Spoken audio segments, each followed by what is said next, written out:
Bonjour à toutes et tous. Alors aujourd'hui, petit tuto sur la force d'attraction gravitationnelle.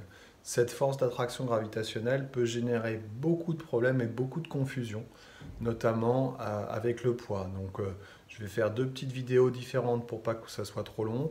Une juste sur la force d'attraction gravitationnelle et une qui met en relation avec le poids. Alors, la force d'attraction gravitationnelle, déjà, ce qui est important de savoir, c'est qu'elle est toujours attractive.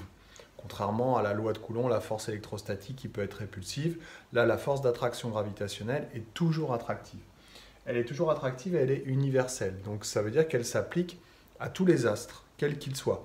Quand c'est une attraction par la Terre, on va parler d'attraction terrestre. Quand c'est attiré par la Lune, on va parler d'attraction lunaire, attraction jupitérienne, etc., etc.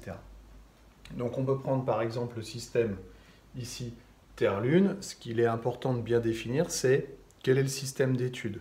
Donc, on peut, par exemple, étudier la force d'attraction de la Terre sur la Lune. Si c'est la force d'attraction de la Terre sur la Lune, à ce moment-là, c'est la Lune qui subit. Ça va être important quand on va vouloir tracer le vecteur force.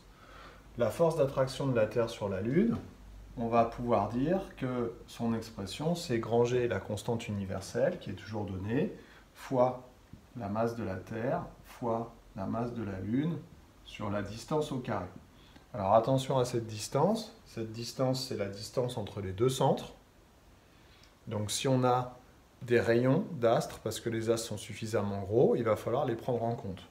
Par exemple, si là, on a le rayon de la Terre, le rayon de la Lune, et puis la distance entre les deux astres qu'on peut appeler H, par exemple, eh bien, ce D va s'exprimer plutôt H plus RT plus RL. Donc il faut faire attention à chaque fois à ça dans les exercices. Cette force d'attraction gravitationnelle, elle est à connaître. Attention aux unités parce que ça peut paraître un peu bizarre, mais la distance est en mètres. Donc il ne faut pas oublier de convertir les kilomètres en mètres. Puis il ne faut pas oublier le carré. Les masses sont en kilogrammes. G, c'est ce qu'on appelle la constante universelle. Et cette constante universelle est égale à 6,67 10-11 dans le système international, mais ça, on vous le donne à chaque fois. Si je veux représenter cette force, chaque force est représentée par un vecteur. Donc si je veux passer à l'expression vectorielle, par exemple, je vais rajouter une force, un vecteur ici, mais comme ici on n'a pas de grandeur vectorielle, on va multiplier par un petit vecteur unitaire. Un vecteur unitaire, c'est un vecteur qui a comme norme 1.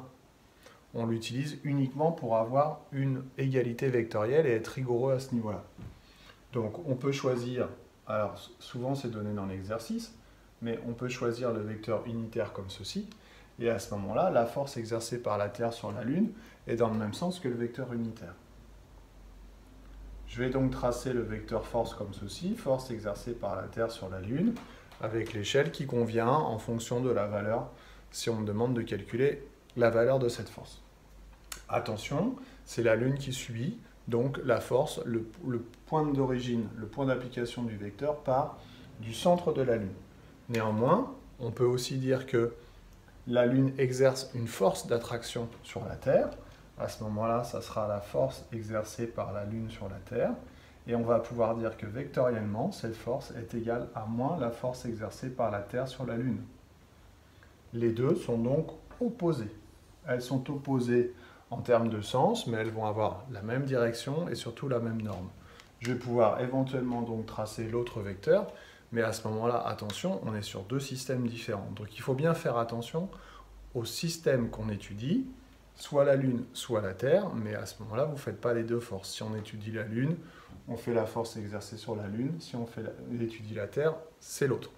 Voilà, j'espère que c'est plus clair maintenant sur la force d'attraction gravitationnelle universelle.